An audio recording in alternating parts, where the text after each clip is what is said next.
Um, dois, três e... Calma aí que eu tô sem chinelo. Agora chinelo, porque eu tenho que mostrar meu chinelo. Marketing. Olá, tudo bem? Estamos aqui com essa série de vídeos Discípulos, onde meus amigos que me edificam e compartilham da palavra comigo irão compartilhar com vocês. E hoje nós vamos falar sobre por que existe o mal.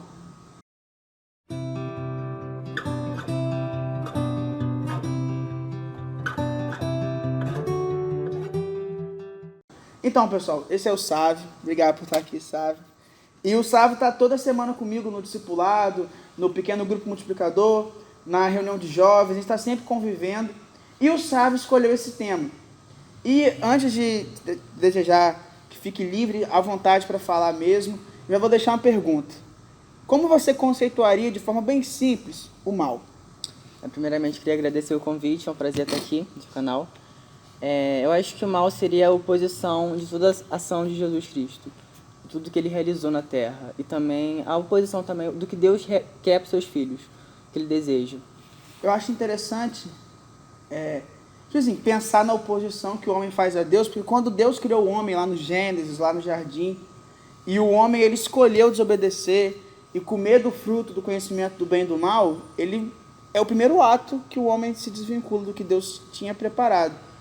E você acredita que o homem foi criado de alguma forma para ter contato com esse mal? Acho que uma maneira bem simples seria um não, mas é uma questão que envolve muitas vertentes para a gente deixar uma resposta única e sair correndo, no caso. Eu acho que muitas pessoas pensam, se Deus é tão bom assim, porque ele criaria um mundo que não fosse perfeito, onde seus filhos passassem por momentos de dificuldade, percas, dores. Mas foi exatamente isso que Deus fez. Deus criou um mundo perfeito. E o homem que se desviou desse caminho no jardim. E isso nos leva a outra pergunta, que é, se Deus deu aos seus filhos a possibilidade de escolha, será que ele criou o mal indiretamente? Só que, se a gente for analisar o livre-arbítrio, não é bem assim, né? Porque Deus nos dá o livre-arbítrio porque justamente ele quer um amor genuíno e real, não algo artificial, porque senão ele criaria robôs que o adorariam dia e noite. E justamente por essa escolha que ele nos dá, a gente tem a opção de escolher amá-lo e fazer o bem, como também escolher o mal e odiar as pessoas, odiar realmente. E isso, essa consequência da queda, a gente vê muito nos dias atuais também, como resultado, nos noticiários, internet, a gente pode encontrar vários desastres, acidentes, homicídios, e vai muito nessa questão do mal moral, que é o mal que está intrínseco na nossa natureza, e o mal natural também. Show. Uma das perguntas que eu pensei, eu até anotei aqui, quando a gente foi falar sobre esse tema, sobre o mal, é que eu sempre acreditei, sempre tive convicção, que não era propósito exatamente de Deus que o mal estivesse no homem. Então eu sempre atribuía essa atitude que o homem fez, a escolha dele, de escolher desagradar a Deus, de escolher se afastar. Só que, uma pergunta que eu sempre tive é, se Deus é todo poderoso, por que ele não acaba com o mal? Ele pode não ter, o propósito perfeito dele talvez não fosse, o homem escolheu o mal, ele não queria isso, mas o homem pôde escolher o livre-arbítrio. Mas por que ele nunca acaba com o mal, então? Eu acho que se Deus tivesse que destruir o mal hoje, ele teria que destruir a gente. Porque o mal está conectado com a gente desde a infância. A gente não precisa ensinar uma criança a ser egoísta, porque ela, por natureza, já é egoísta desde criança. Então é algo que está conectado. E por Deus não destruir o mal agora, não significa que ele não irá destruir o mal algum dia. Tem um versículo que eu até deixei aqui salvo, que é... deixa eu ver aqui rapidinho. Que é Provérbios 24:20. Pois os maus não têm futuro, a luz dos perversos se apagará. Então não significa porque Deus não está... Deus está permitindo o mal hoje, está percorrendo no mundo, não que ele não botará fim em algum dia. E eu acho que o grande motivo também, por Deus não colocar o fim agora, é por amor a gente. Porque outro versículo que eu deixei aqui é 2 Pedro 2 Pedro 3,9. Na verdade, o Senhor não demora em cumprir sua promessa, como pensam alguns. Pelo contrário, Ele é paciente por causa de vocês. Não deseja que ninguém seja destruído, mas que todos se arrependam. Então, eu acho que Deus espera realmente que mais pessoas se arrependam e possam experimentar da comunhão com Ele, do relacionamento com Ele, em desenvolver um amor com Ele. E isso é até meio doido de pensar, porque a gente pode, externamente olhando, pensar que Deus está agindo de uma forma má com a gente, mas por amor a gente que Ele está agindo dessa forma. Tipo, como Ele nos ama e quer que todos alcancem a salvação, se Ele simplesmente acabasse com todo mundo que é mal, muita gente não alcançaria isso. Mas então vou aproveitar entrando nesse gancho de falar sobre o homem, sobre como o mal existe, como as coisas se relacionam. Como que você conceituaria ou relacionaria a existência do homem com a maldade em si? Como que você poderia fazer essa conexão? Eu acho que uma das características principais do homem com relação à maldade seria a inconsistência do ser humano. Eu acho que o ser humano ele tem a capacidade de avaliar um ponto visando uma situação, mas em outro ponto semelhante, analisar de uma maneira diferente. Um exemplo se a gente tivesse o poder de ser Deus por um dia e tem um senso de justiça, hoje eu vou acabar com todos os criminosos, hoje eu vou acabar com todos os homicidas, mas se a gente pensar realmente, hoje eu vou acabar com todos os bêbados que atropelam crianças na rua, um exemplo. Mas será que realmente a gente gostaria que Deus acabasse com todos que bebem?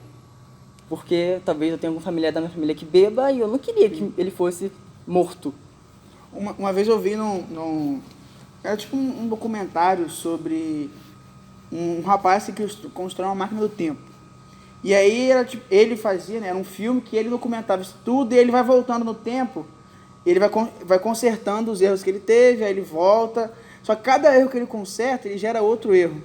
Muitas vezes a gente pensa sobre essa maldade, a gente tem esse ponto desigual da justiça e da maldade, e a gente conceitua o mal. A gente fala, isso aqui é pouco mal, isso aqui é muito mal. Um pouquinho de mal não é tão mal assim. Isso aí. Então é aquela famosa questão. A gente fala sobre corrupção, por exemplo, dos políticos que roubam milhões e afasta a nossa corrupção quando a gente fura uma fila. Então, mas fulano estava guardando lugar para mim, aí entra 10 pessoas, onde estava uma pessoa, e aí a gente não conceitua isso como corrupção, porque é pouco, é pequeno, perto do mal que as pessoas fazem. E eu também digo até que se a gente tivesse realmente esse poder de ser Deus por um dia, e se a gente, por exemplo, quisesse acabar com a dor física, a gente acabaria com muitos prazeres que a gente tem, como um abraço. Se a gente optasse por exterminar a dor física, a gente perderia a sensação que a gente teria do frio ao calor. Muitas das idades, eu acho que Deus deu pra gente, a gente jogaria fora, porque a gente não tem um senso correto do que seria essa justiça. Pois é. Isso até eu estava conversando com o Lívio, né? Nosso amigo também dos jovens, sobre justiça de Deus, sobre como é a justiça para Deus, que conceder ao que tem valor, ao que tem honra, a quem merece o que é devido se receber. Uma pergunta que também eu anotei foi em pensar o seguinte: a gente tem um texto que é muito famoso, muito usado, para quando, tipo assim, se tem algum irmão que está com algum problema, ele está passando por um problema em casa, de dinheiro, talvez, eu sempre vem aquele irmão, dá aquele 2 tapinhas no ombro e fala assim: rapaz, a Bíblia não diz que todas as coisas cooperam para o bem daqueles que amam a Deus. E aí, as pessoas às vezes esquecem o complemento do versículo, mas tem, que são chamados segundo o seu propósito, naquele tipo, cara, isso é um problema que vai cooperar para o seu bem. Como que você vê isso de realmente o mal que gera dor ou sofrimento coopera para algum bem, faz algo de bom para o ser humano, em algum aspecto? Eu acho que por mais que algumas coisas não levarem a gente para alguma situação boa, Deus age de forma que isso, no futuro, gere algo bom para a gente, de alguma forma. E vai muito disso que você falou, desse versículo, e também eu creio muito que a maldade, às vezes, o sofrimento aproxima a gente de Deus.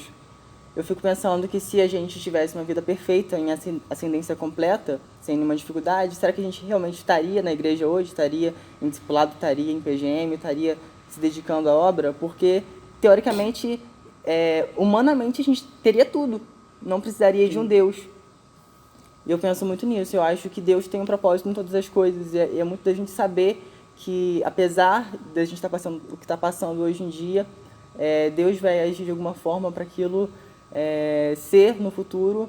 Tem até um versículo que, acho que eu salvei aqui também, que fala muito a respeito disso, que é Romanos 5:3.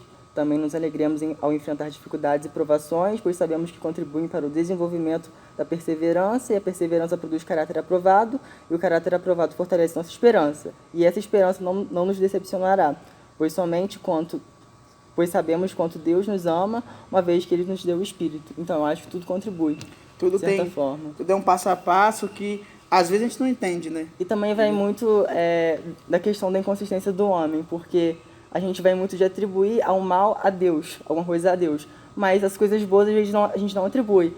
A gente raramente vai falar, Deus, por que eu recebi um aumento no salário hoje? Por que eu comprei um carro? Porque justamente eu. Então vai muito dessa inconsistência. É aquela questão, se Abraão se assustasse com o mal, quando Deus requisitasse dele Isaac, ele acharia que Deus é mau, ao invés de pensar que Deus tinha um propósito, que Deus queria, e ele experimentou, ele testemunhou para Deus a fé que ele tinha. E aí depois disso a vida de Abraão vai ser sempre lembrada pelo homem que abriu mão do bem mais precioso. Eu queria fazer uma última pergunta, que é, você disse no início do vídeo que existe uma saída para esse mal, existe um fim, que Deus dá um fim, que existe uma forma. E como que seria essa saída que o ser humano tem para o mal? Eu acho que a questão da maldade é uma escolha. Você tanto pode optar em fazer o bem, quanto pode optar também por fazer o mal. E vai muito da questão da identidade que a gente tem em Deus, do que a gente, nosso relacionamento com Ele, quem a gente é nele. E vai muito também da gente entender que não é um processo instantâneo. Não é que você optou por fazer o bem, por seguir essa jornada de ser luz realmente no mundo, que vai ser algo que você nunca mais vai falhar. É um processo, vai ter quedas, vai ter tropeços, mas é uma caminhada. A gente tem em mente isso e seguir mesmo trilhando, sendo luz. Amém. Sávio, obrigado por estar participando. Eu que agradeço. Espero que você volte, que eu quero fazer mais vídeos com todo mundo que você está gravando. Tem muito vídeo vindo, tem muita coisa nova para aparecer, eu espero que você tenha curtido. Não deixa de deixar um like, de comentar, compartilhar com seus amigos, ative as notificações para estar recebendo um vídeo semanal e lembre-se sempre, você não é deste mundo, você está só de passagem. Deus te abençoe. Eu quero voltar.